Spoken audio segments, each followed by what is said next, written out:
España y en Canarias, pese a la... 11 y 22 minutos de la noche, estamos ya de vuelta para abordar una de las enfermedades que en muchos casos todavía se resiste a la ciencia, aunque los avances médicos se suceden a gran ritmo. Les hablamos del cáncer. Queríamos comenzar por el impacto que la COVID está causando en esta patología. Hoy hemos conocido, fíjense, un dato muy llamativo. La Organización Mundial de la Salud alerta de que en España se detectaron en 2020 un 34% menos de cánceres que en la media de los años previos a la pandemia. Fernando. Hombre, evidentemente COVID nos ha hecho trabajar de una manera distinta a los servicios de oncología. Nos ha hecho adaptarnos a la propia infección.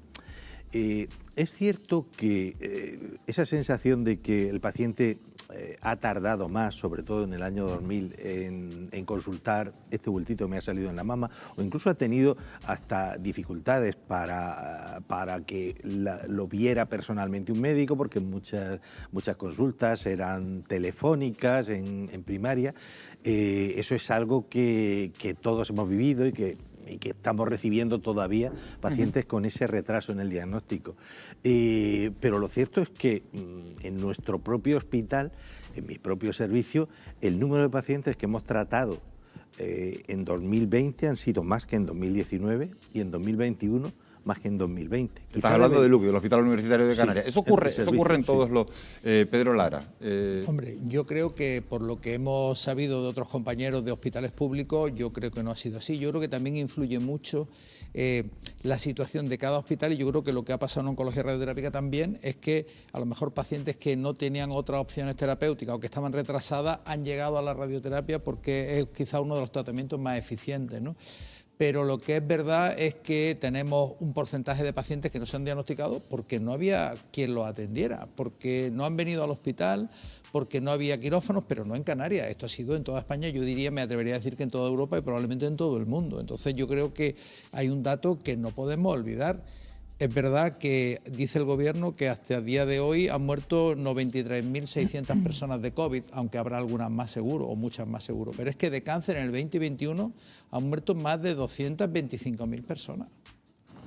Entonces, claro, yo creo que evidentemente el COVID ha sido algo que no ha venido de pronto, que ha habido que solventarlo, es una realidad, pero yo no sé si nos hemos olvidado un poquito... Es que hay una pregunta, Pedro, que se hace mucha gente. Fíjense, la Organización Mundial de la Salud también ha calificado de impacto catastrófico, son las palabras que ha utilizado la OMS, el efecto de la pandemia sobre el cáncer. ¿Hemos cometido el error, y es una pregunta que se hacen muchos ciudadanos, de desviar toda la atención sanitaria hacia la COVID? Feliz.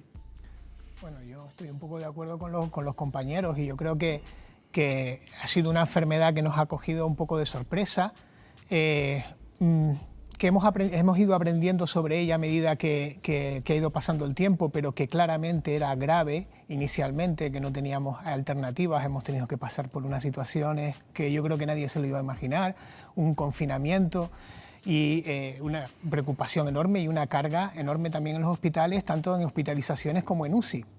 Y probablemente, efectivamente, el número de pacientes de cáncer va a seguir siendo aproximadamente el mismo, pero supongo que sí que debe haber ocurrido un retraso, sobre todo en la atención que normalmente se da a esos pacientes, porque los propios pacientes pues tendrían miedo de acudir a las consultas y porque las consultas estaban saturadas.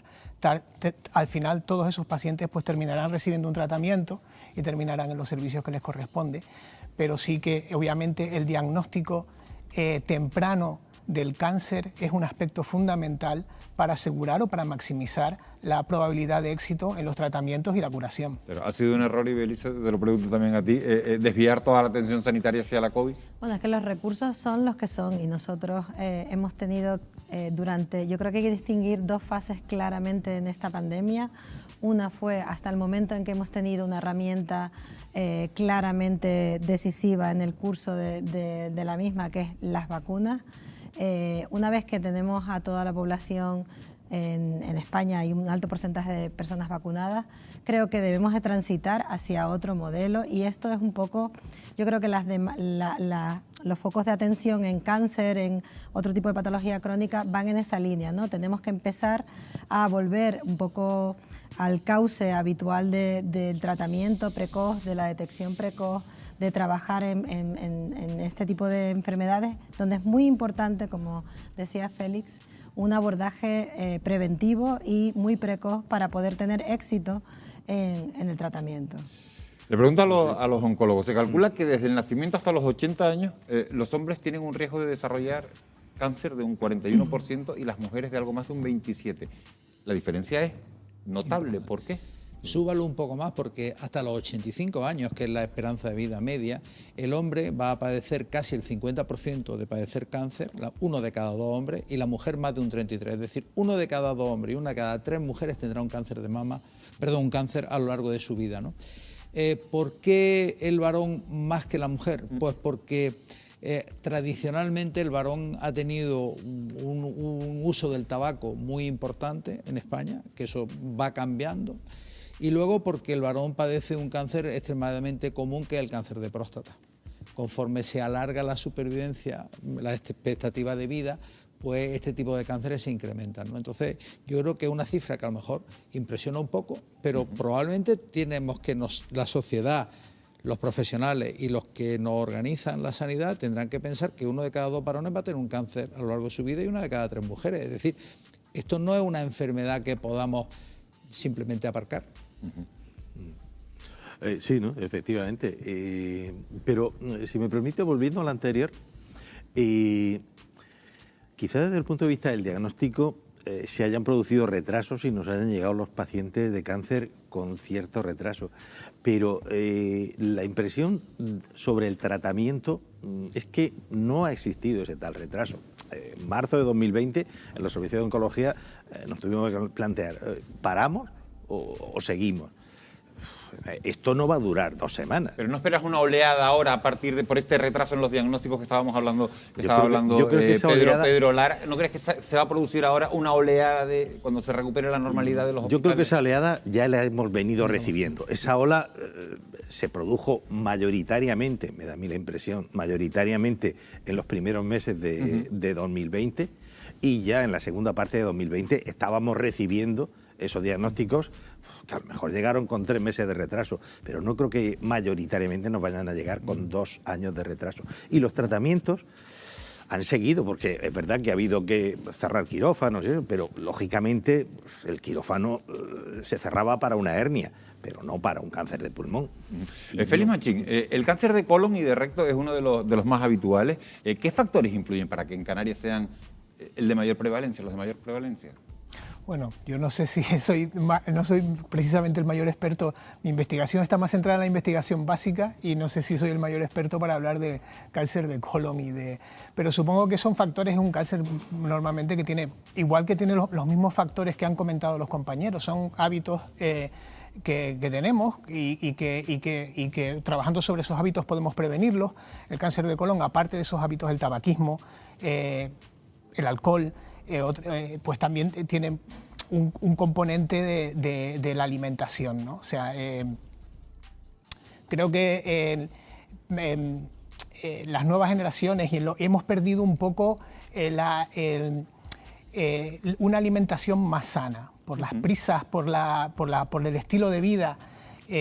Hemos prescindido de alimentos que son protectores, que no solamente no aumentan el riesgo de cáncer, sino que de hecho lo pueden disminuir sobre el nivel basal que tenemos, como pueden ser alimentos ricos en fibra, verduras, productos frescos, etcétera, por otro tipo de productos que son, por así decirlo, aumentan mucho más el riesgo del cáncer, y entre ellos el colon. Bueno, pues justamente vamos a hablar de eso, Félix, porque el aumento de la esperanza de vida conlleva que cada vez se diagnostiquen más cánceres, muchos de ellos se pueden prevenir llevando unos hábitos de vida saludables, y vamos a profundizar en ello con la ayuda de Pedro Lara. Pedro, si eres tan amable, con nuestra compañera Laura de Pablo. Así es, invitamos al doctor Lara a este lado del plató. Doctor Lara, vamos a profundizar con usted y analizar qué factores influyen en la aparición de un cáncer. Y me gustaría empezar precisamente por un tema que mencionaban ahora, estos hábitos cotidianos que podemos tener, alimenticios, si fumamos o no, si bebemos o no. ¿Esto influye en la aparición de un cáncer? Influye muchísimo.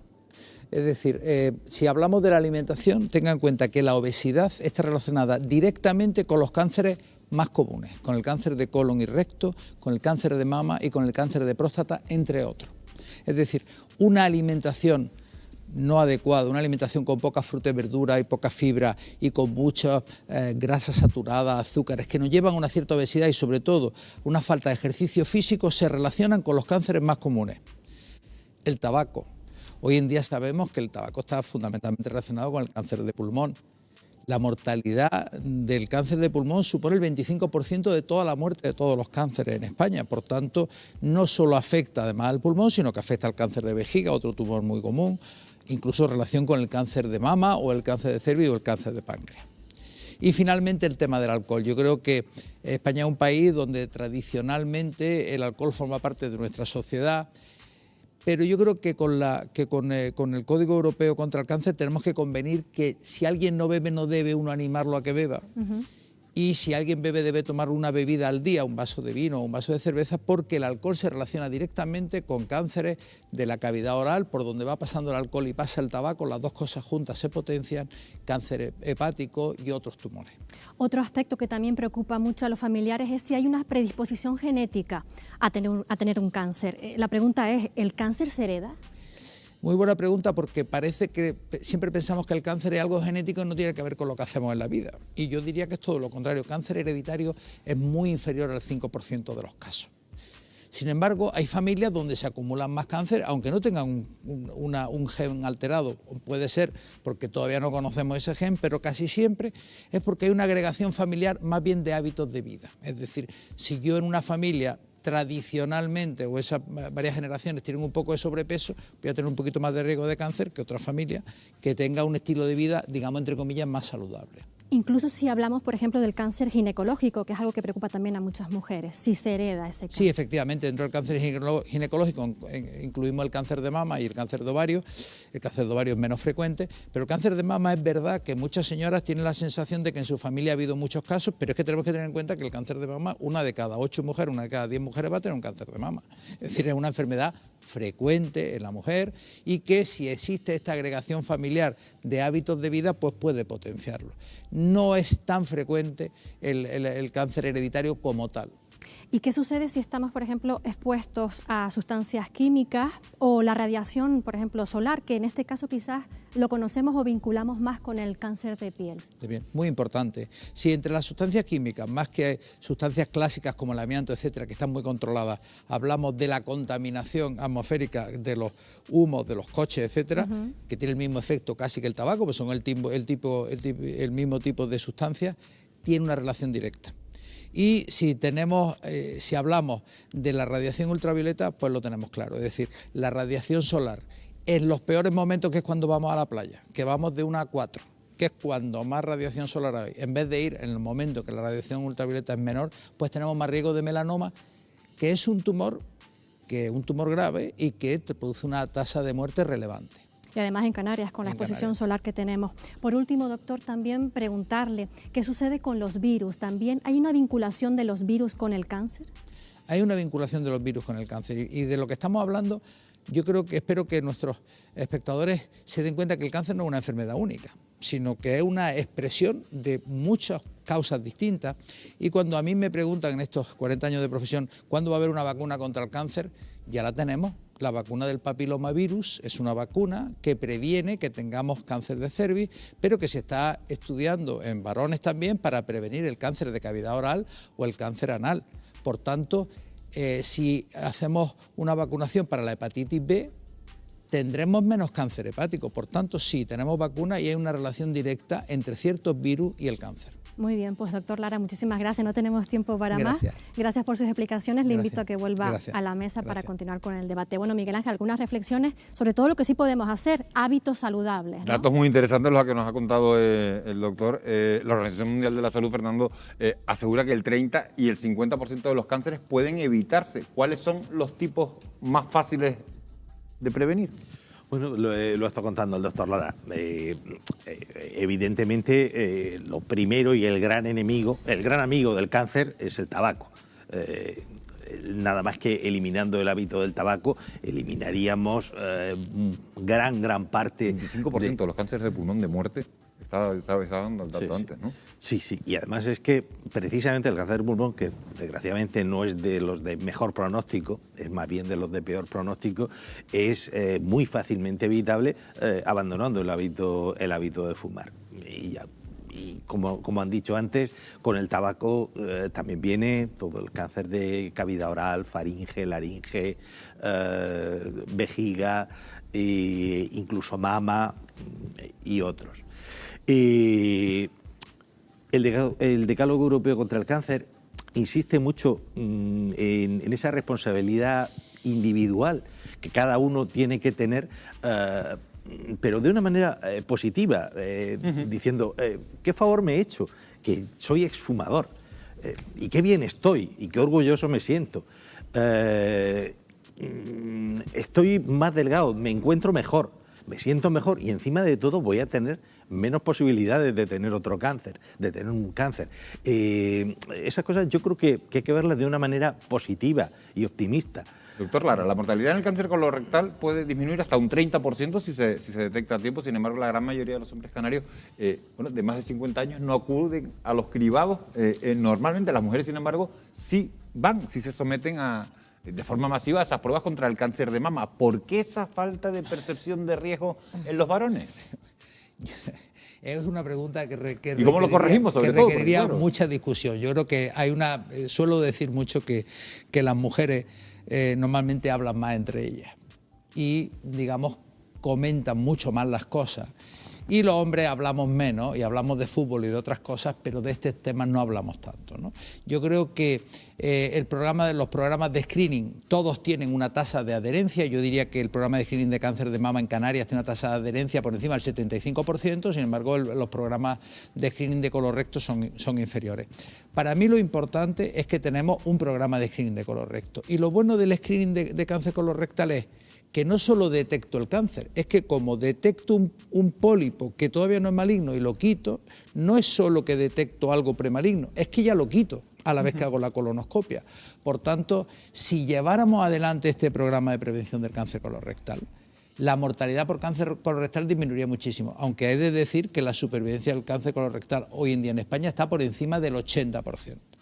Es decir, que afortunadamente los tumores más frecuentes, cáncer de colon, cáncer de próstata y cáncer de mama, tienen supervivencia por encima del 85%, y eso es relevante. Hay otro dato que daba el doctor Lara hace un instante, y Belice, la obesidad está detrás del 20% vengo a este lado de la mesa, y Belice, Félix, a los dos, la obesidad está detrás del 20% de los casos de cáncer en el mundo. Y en Canarias el sobrepeso sigue siendo, no lo podemos esconder, un problema preocupante. ¿Qué relación tiene el exceso de grasa corporal en la aparición de determinados tipos de cáncer? Bueno, es que el sistema inmunológico, como hablaban en el reportaje, está muy implicado en la protección frente al desarrollo de tumores.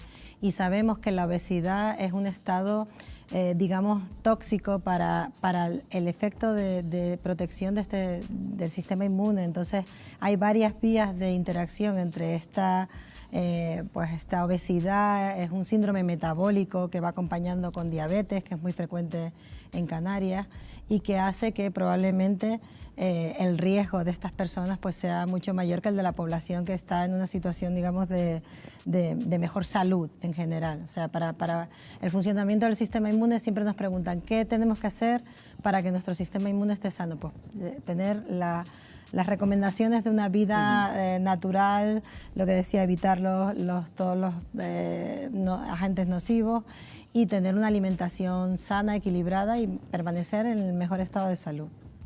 Sí, de nuevo, el cáncer yo creo que hay que entenderlo cuando estamos hablando de prevenir. Bueno, por poner un símil, es una lotería que nadie quiere jugar, pero que todos tenemos que jugar un número.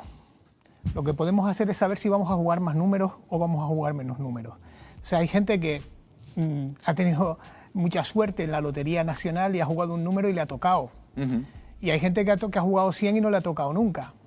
Pero en el cáncer puede pasar igual. Hay un componente de azar que incluso una persona que se pueda cuidar mucho pues puede llegar a tener la combinación de mutaciones que se tienen que dar en el genoma de las células para surgir, para que empiece a desregularse una de sus células y empiece a crecer y empiece a adquirir nuevas propiedades. Eso puede ocurrir. Lo que nosotros lo que podemos controlar es lo que podemos controlar, que son los hábitos. ¿Cómo evitar que no juguemos o que juguemos a muy pocos números, claro, de esa pero lotería? ¿Cuántos números tenemos? Decía Pedro Lara, decía el doctor Pedro Lara hace un instante. La ingesta de alcohol, peligrosa si se toma porque es malo como hábito para el cáncer. Pero existe riesgo, estamos en un país en el que se bebe, que la gente sale los fines de semana y bebe, que alguna gente sale entre semana y bebe. ¿Existe riesgo siempre y cuando lo consumamos, el alcohol me refiero, de forma moderada?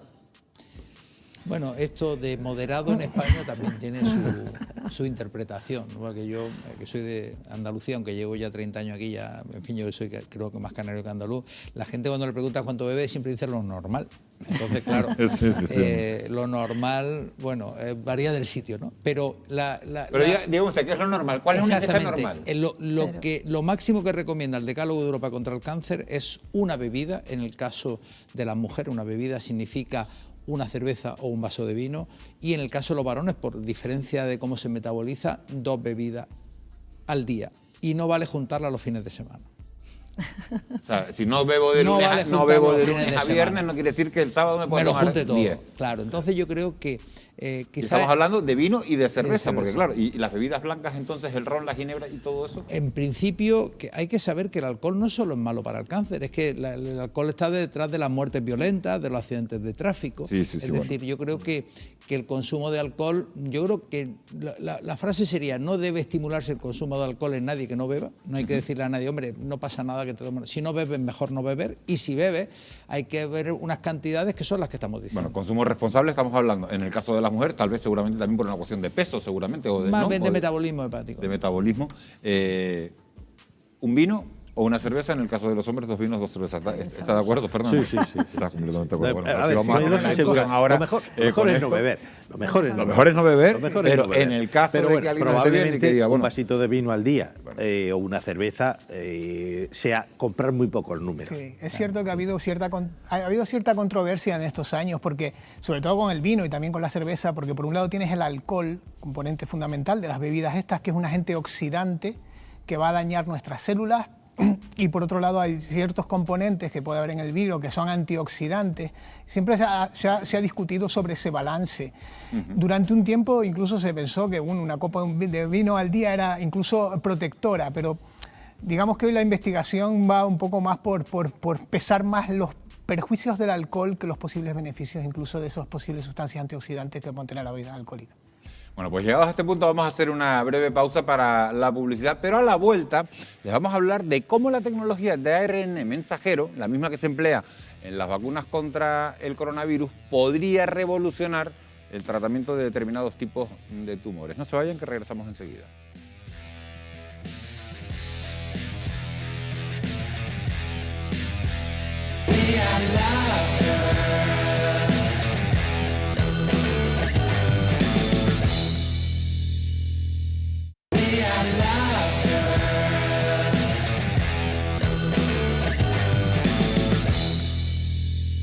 La actual pandemia ha servido para consolidar las vacunas de ARN mensajero, una tecnología que se estudia desde hace décadas para mejorar determinados tipos de cáncer.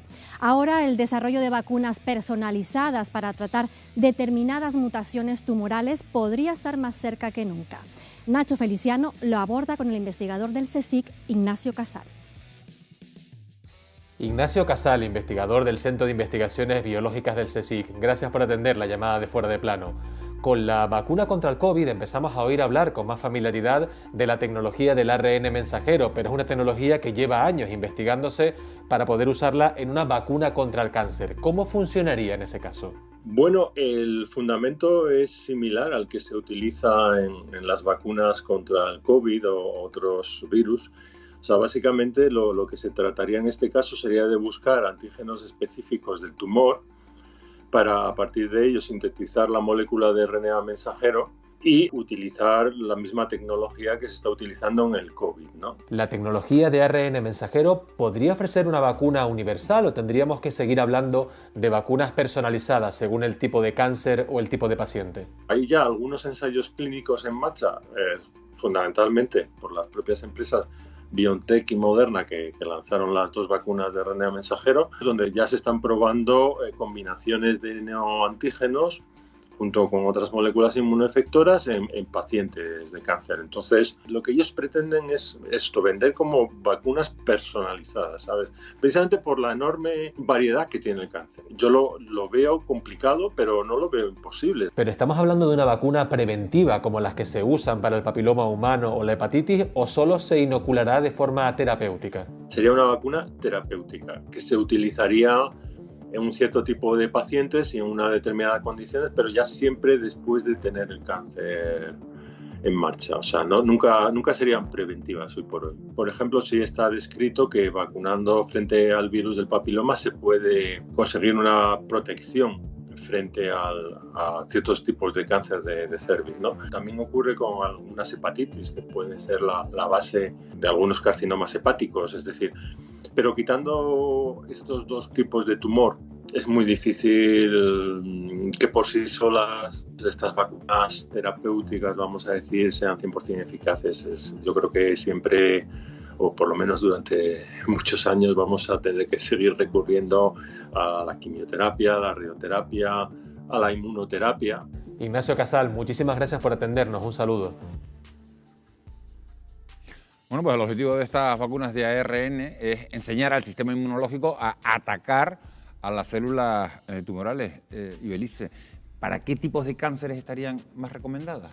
Bueno, como tú bien dices, uno de los problemas principales en el abordaje terapéutico del cáncer es que tenemos que tener una diana para poder hacer un tratamiento específico y que solamente nos eliminemos la célula tumoral, que se parece mucho a la célula de donde parte el tumor, ¿no?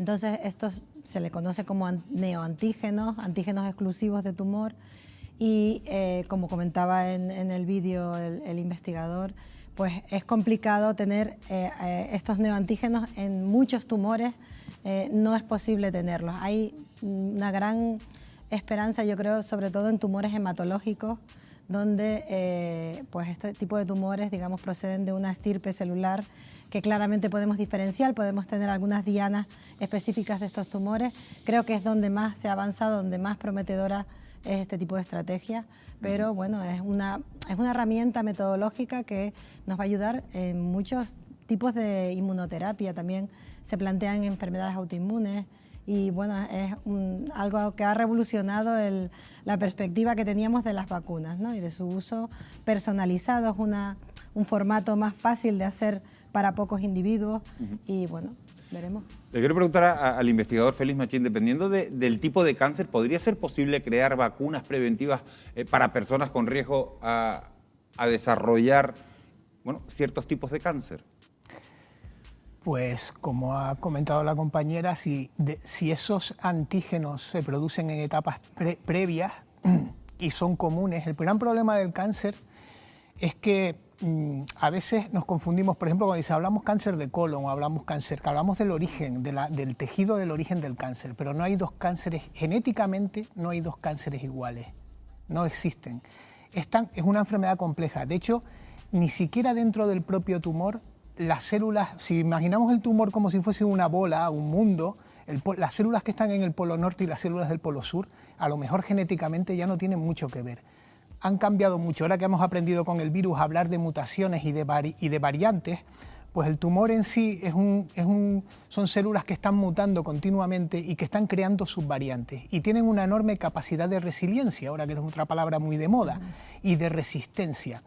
Por eso, para tratar el cáncer hay que tratarlo con un amplio arsenal armamentístico, por así decirlo. Entonces, yo creo que todas estas nuevas terapias pues se tienen que unir a las terapias previas de quimioterapia y de radioterapia en tener el mayor número de armas posibles, porque es la manera de colapsar el tumor. O sea, la célula cancerígena podrá intentar sobrevivir a un tratamiento, a otro, etcétera. Pero si lo atacamos de diferentes frentes, al final terminará por colapsar y morir. Sobre este asunto hay un estudio de una importante universidad estadounidense que apunta a que sería posible crear una vacuna de ARN que estimule la producción de una proteína que evite, por ejemplo, Fernando, el cáncer de piel. Sí, de todas maneras, conviene no crear excesivas expectativas en todas estas investigaciones para casos concretos o para diagnósticos concretos. Y hace muchísimos años que el pronóstico del cáncer sigue mejorando. Aproximadamente el pronóstico cuando a alguien le diagnostican un cáncer cada año mejora un 1 o un 2%.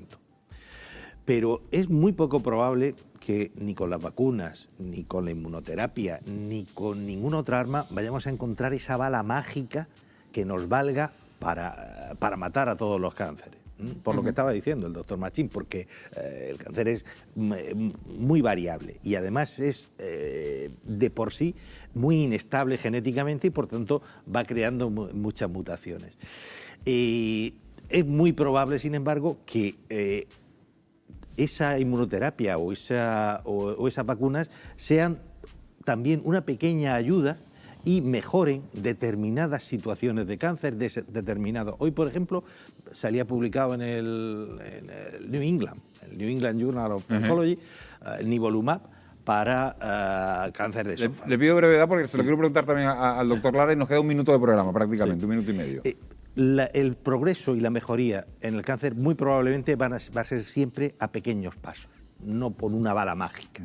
Doctor Lara, hemos escuchado, estas vacunas de ARN no serán 100% eficaces en pacientes con cáncer, pero tendrían que administrarse junto con la quimioterapia o con la radioterapia. Yo me gustaría aprovechar el minuto en un mensaje muy sencillo. Está muy bien que pensemos en la vacuna para prevenir el cáncer, pero si comemos adecuadamente, no fumamos y no bebemos y hacemos ejercicio físico y nos prevenimos del sol, vamos a evitar un montón de cánceres. Es decir, yo creo que ahí es donde está el punto. Tenemos que evitar el cáncer. Segundo, tenemos que tener adherencia a los programas de diagnóstico precoz en enfermedades tan comunes como el cáncer de colon, el cáncer de mama, el cáncer de próstata y el cáncer ginecológico. Y después, cuando llegamos a los tratamientos, es verdad que tenemos cada vez herramientas más útiles, pero si diagnosticamos los tumores muy precozmente y hacemos una vida sana, vamos evitamos. a tener menos necesidad. Nos vamos a quedar con ese mensaje, doctor Lara. No tenemos tiempo para más, pero nos quedamos con el mensaje, queda claro. De verdad, muchísimas gracias a los 4, Fernando Otón, Pedro Lara, Belice Barrios y Félix Machín. Gracias por haber estado con nosotros, por habernos ayudado a entender un poquito mejor esta enfermedad y sobre todo a cómo combatirla, que es lo importante. Gracias a ustedes por haber estado un jueves más al otro lado de la pantalla. Son las 12 menos 4 minutos. Nos marchamos, pero prometemos regresar el próximo jueves. Les esperamos. Buenas noches.